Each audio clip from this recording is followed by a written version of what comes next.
¿Qué tal? ¿Cómo están amigos y amigas de esta comunidad? Como siempre un gusto, como siempre un placer. Nemesio Oseguera, alias El Mencho. Un nombre, un apodo, un rostro que desde hace varios años significó el terror por ser el líder operativo del cártel de Jalisco Nueva Generación. El nombre, el rostro, el apodo que las autoridades, que la narrativa le dio precisamente a las actividades violentas por parte de esta ramificación de una empresa criminal. Un personaje al que las distintas narrativas, sobre todo las oficiales, colocaron en el mismo nivel de Joaquín El Chapo Guzmán o de Ismael El Mayo Zambada, incluso el Señor de los Cielos, para hacer un contrapeso a lo que representaban los dos primeros al frente al frente del cártel de Sinaloa. Pues bien, el nombre de Nemesio Ceguera vuelve a estar en la palestra, vuelve a generar muchísimos comentarios, muchísima expectación a raíz precisamente de una nota del blog del narco, que es un espacio que se caracteriza por abordar información relacionada con esta actividad ilícita y que afirma que agentes de la Administración de Control de Drogas de los Estados Unidos aseguraron que Nemesio Ceguera falleció, que falleció por problemas de salud, pero que esto no ha sido difundido por el gobierno mexicano para evitar un baño de sangre. De hecho, recuerda el blog del narco que ellos fueron los primeros en reportar su muerte hace ya varias semanas, porque era muy obvio el cambio en la manera de llevar el mando de este grupo jalisciense, en donde incluso se caían atacas civiles, se robaba, se extorsionaba, se secuestraba, y dicen, no es que esto no pasara con el Mencho, pero estos delitos cometidos por ellos crecieron de una manera increíble tras su muerte. Incluso, dice el blog del narco en este texto, varios mandos de células se rebelaron al grupo, tras haber quedado como líderes sus yernos y otras personas que han tomado malas decisiones incluso al atacar a mandos militares. Y el blog del narco cita al maestro Ricardo Ravelo, un hombre que se especializa también en todo lo relacionado con el crimen organizado y que desde hace mucho tiempo le ha dado seguimiento a las actividades del cártel de Jalisco Nueva Generación, incluso elevando la apuesta en muchos aspectos con este libro de El Amo de Jalisco, ¿no? En donde evidencia cómo el narcotráfico es una ramificación de un crimen organizado perfectamente estructurado con poder judicial, poder político, poder empresarial y por supuesto poder militar.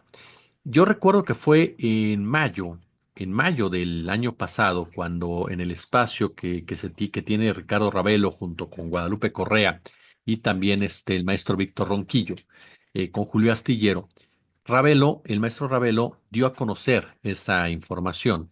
Dijo que, según un dato que le habían proporcionado, el Mencho había fallecido a mediados del 2023 y que ese dato se lo había otorgado un agente precisamente de la DEA. Bueno, el blog del narco cita precisamente esta información también para respaldar lo que ellos tienen al respecto. La razón que maneja el blog del narco es el problema renal, del cual ya se había rumorado durante mucho tiempo que padecía este personaje. Me acuerdo que incluso en esa ocasión que el maestro Ravelo lo dijo, estaba Laura Sánchez Ley en esa mesa y estaba también el maestro Víctor Ronquillo, ¿no? Que en esa ocasión estuvo la maestra Guadalupe Correa. Habrá que esperar, en definitiva, qué es lo que sucede alrededor de esta información. Yo lo he comentado con ustedes en otras ocasiones. No se trata de decir que no existen los cárteles, no se trata de decir que no hay violencia producto de estas organizaciones, no se trata de decir que los narcos no son criminales o que los narcos no son lo que aparentan en muchas ocasiones en materia de generadores de violencia. Sin embargo, seamos claros, el mercado de las drogas es utilizado de forma intervencionista desde hace décadas y los cárteles y los capos forman parte de un ecosistema controlado por ese poder económico, político y militar principalmente y que parte de los Estados Unidos. A mí me llama mucho la atención que fíjese, pequeño paréntesis, ahora que se está cuestionando esta intervención norteamericana. Si usted publica esto que le acabo de decir en X, de inmediato te caen una gran cantidad de bots para decirte que no, que el narco es mexicano, que te estás defendiendo a los narcos mexicanos, sin entender que es un todo. Y me llama la atención porque por supuesto no es gente que conozca del tema, ni mucho menos. Es gente a la que le pagan para hacer ese tipo de comentarios, con el afán precisamente de justificar el intervencionismo gringo. Me ha llamado mucho la atención ese punto en donde quieran deslindar a Estados Unidos de la enorme responsabilidad que tienen al respecto, no de ahora, históricamente. Pero retomando este punto, o es más ligándolo, los capos han formado parte de este imaginario, digámoslo así, popular en materia criminal. Han sido colocados como los protagonistas de la historia, como los generadores de toda esta tragedia, y los han ido presentando conforme le ha interesado al gobierno de Estados Unidos que sean presentados. Desde Pablo Escobar, desde los Rodríguez Orejuela, nos topamos precisamente con esos perfiles perfectamente diseñados por gente que conoce la construcción de personajes, que conoce la construcción de narrativas, para mostrarlos desde los agresivos, los violentos, los pensantes, los empresarios, los bondadosos, los solitarios, para volverlos parte de la discusión, parte del debate público, cuando en realidad han caído todos. Desde Pablo Escobar, los Rodríguez Orejuela, trayendo el discurso a México, en donde se nos dijo que el Mayo Zambada era prácticamente intocable durante años, que era un tipo demasiado brillante, que era un tipo con un colmillo brutal ya, que conocía entradas y salidas y que por eso no lo podían agarrar, el ejército no lo podía agarrar, no lo podían agarrar las agencias estadounidenses, y de repente, ¡pum!, se metió un cuarto oscuro, ¿no? Y de ahí se lo llevaron el Chapito a los Estados Unidos. De Joaquín Guzmán se nos dijo que era uno de los hombres más ricos de este planeta, con una fortuna brutal, de la cual nunca supimos qué pasó. Lo hemos preguntado, ¿dónde están los socios de estos capos que supuestamente se sometieron a ellos y los ayudaron a construir sus imperios criminales? Los hermanos Ariano Félix, Ramón era el violento, Benjamín el pensante, Enedina el poder tras el trono, Enrique el solitario. Los hermanos Carrillo Fuentes, Vicente el bestia, el tipo que permitía que los jóvenes se involucraran en la guerra, el sanguinario, Amado, el prudente, el pensante, el estratega, el que no dejaba que los chicos se metieran en ese problema. Y así vamos recorriendo historias que son similares incluso en sus diferentes etapas. Al final, el destino de todos estos personajes, que por supuesto salen de la pobreza porque hay que criminalizar a la pobreza, es el mismo: la cárcel o la muerte. En este caso del Mencho, me recuerda a tres muertes en particular, para darnos cuenta cómo se entretejen las historias que tienen más un tufo novelesco que de vida real y de personajes que han tenido un peso específico. Comencemos, por ejemplo, con Juan José Esparragosa, alias El Azul. Este hombre que fue del mismo nivel que el Chapo Guzmán y que el Mayo Zambada, exactamente del mismo nivel, que duró años también, por supuesto, libre, que nunca, pisó la cárcel de manera definitiva, ¿no? Y que supuestamente murió hace poco más de 10 años sin que nadie lo haya confirmado por parte de las autoridades. Solamente se informó por ahí, a un familiar dijo, no, pues se cayó del caballo, se enfermó y se murió. Y las autoridades dijeron, ah, bueno, pues está bien, ¿no? En pocas, en pocas palabras. Hasta el día de hoy nadie ha aclarado realmente qué pasó con este personaje que era uno de los más buscados en México y en los Estados Unidos. Un hombre que nació, por supuesto, también en Badiraguato, que fue parte de la Dirección Federal de Seguridad, ¿no? Que ahí conoció a muchos integrantes corruptos que después pasaron a formar parte de los grupos criminales. Y el paso del azul ocurrió cuando llega al cártel de Guadalajara, ¿no? Llega al cártel de Guadalajara con Félix Gallardo, con Caro Quintero, con Neto Fonseca, y después del cártel de Guadalajara se va al cártel de Juárez, con Amado Carrillo. No se las extraño, y después pasa al cártel de Sinaloa. Es decir, un personaje surgido del cártel policíaco, que es más peligroso que cualquiera, al nivel tal vez del cártel Verde Olivo, o un poco menos, pero y que está en los tres cárteles que llamaron la atención y que tenían vínculos directos con el control del mercado de las drogas por parte de las autoridades. Y él está presente en los tres. Y es un hombre que entiende de las instituciones policíacas y militares de México y vínculos con los de Estados Unidos. Era el personaje del equilibrio en esas tres instituciones. Para el 2013 fue incluido, si no mal recuerdo, en la lista, ¿no?, de los más buscados por parte de Estados Unidos, ya sabe, una millonaria recompensa, ¿no? Junto con Héctor Beltrán, Vicente Carrillo, Omar Treviño Morales, el Z42. En fin, el 7 de junio del 2014, el semanario Río 12, que es un semanario de mucho prestigio, reportó que a sus 65 años Esparragosa había perdido la vida. Pero la primera versión dada a conocer señalaba que el capo había sufrido un accidente automovilístico grave a finales de mayo, mismo que lo llevó a estar hospitalizado durante 15 días a causa de una lesión en la columna vertebral, ¿no? Este, Otra versión dijo que el azul estaba en recuperación, intentando levantarse de la cama e inesperadamente sufrió un ataque al corazón, muriendo al instante. Otra, la que le decía que se había caído del caballo. La Procuraduría General de la República en esa época, ahora ya Fiscalía, y el CISEN iniciaron una investigación para esclarecer los hechos.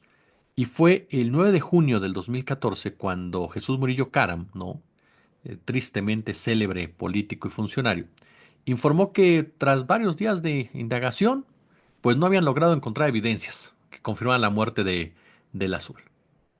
Pero pues que ahí se quedaba, en pocas palabras el tema, ¿no? Juan José Esparragosa Jiménez, el hijo del azul, ¿no?, cuando fue detenido, bueno, señaló que su padre había fallecido. Él fue el que habría confirmado esta situación, aun y cuando en realidad, pues nadie más, por supuesto, lo había dicho.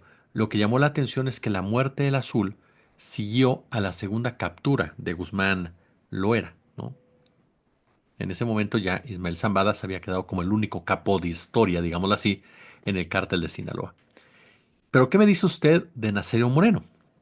Nazario Moreno, el Chayo, el doctor o el más loco, el fundador de los cárteles de la familia Michoacán y los Caballeros Templarios, pues estaba muerto tras un enfrentamiento, ¿no?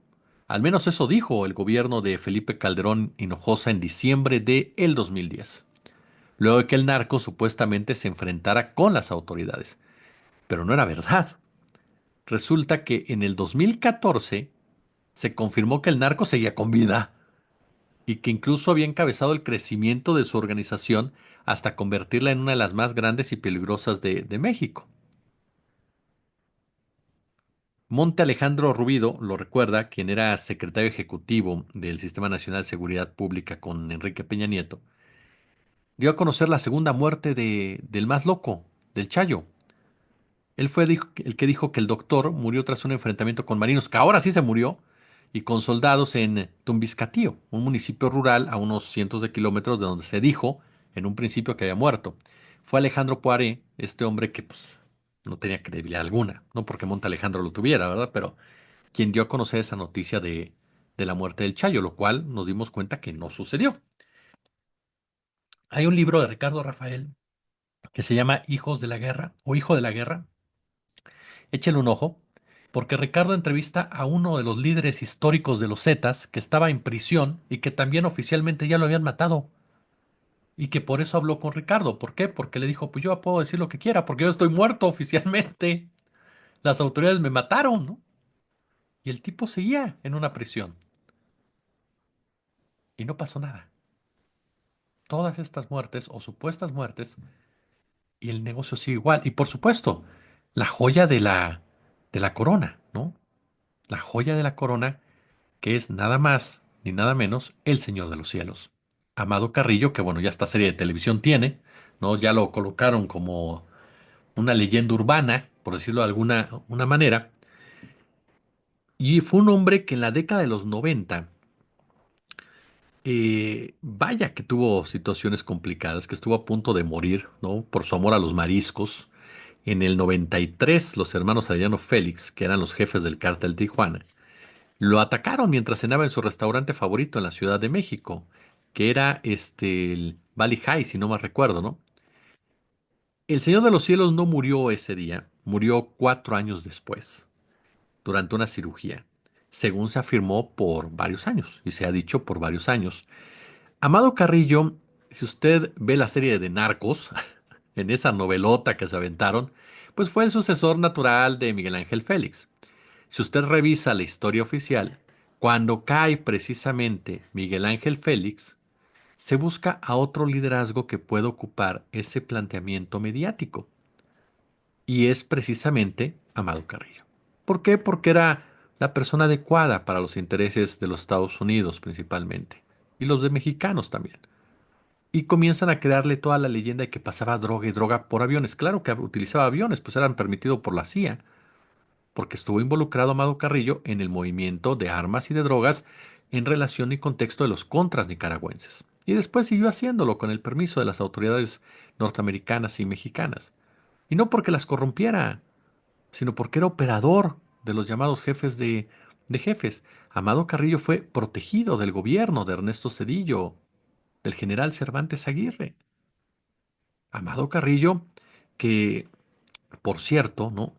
Se movía con toda libertad en la Ciudad de México, que se vinculaba con empresarios, que se vinculó incluso, bueno, el caso de Francisco Stanley, que si tenía o no tenía relación con él y demás.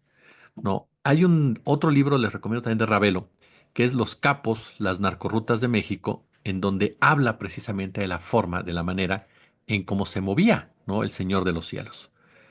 Pues bien, ¿qué lo llevó aquel 4 de julio del 97 al quirófano? Su muerte no ha estado librado de las polémicas. Se le ha cuestionado si está muerto o no está muerto, si fue un atentado, que por qué mataron a todos los que participaron en esa cirugía, sino si para guardar silencio, o bien en un momento dado, nada más ni nada menos, si fue con la intención clara y concisa, ¿no? De evitar que se hablara, o si fue una revancha. Su historia ha estado ligada a la ficción en varias producciones, ¿no? Que le digo, en materia de televisión, en materias de películas y demás. Y fue, si no mal recuerdo, Mariano Herranz Salvati el que da a conocer que según las pruebas que habían llevado a cabo, este hombre había muerto. Lo cierto es que la leyenda urbana señala que nunca murió y que tuvo su pase, digámosle así, ¿no? Por parte de las autoridades estadounidenses por el servicio que había dado, que había otorgado en materia de crimen organizado, como operador del mismo. Y algo similar, dicen, habría ocurrido con Juan José Esparragosa, que al ser personajes que respondían directamente a los intereses del mercado de las drogas y que fueron sumamente eficientes para los mismos, pues les habrían otorgado precisamente la salida de esa manera, que por eso ni habían molestado a unos y dos, el otro lo habían convertido prácticamente ya en una leyenda urbana. Son las muertes de los capos, que como ahora la del Mencho, está ahí, en la bruma, sin confirmar. Y tristemente, y lo digo con respeto porque hablamos de seres humanos, no pasa nada si mueren, como se ha demostrado. No pasa absolutamente nada, porque el mercado de las drogas se basa en detener o matar al narco, pero no acabar con el narcotráfico. Pulgar arriba, como siempre un gusto, como siempre un verdadero, pero verdadero placer. Compartan si les gustó.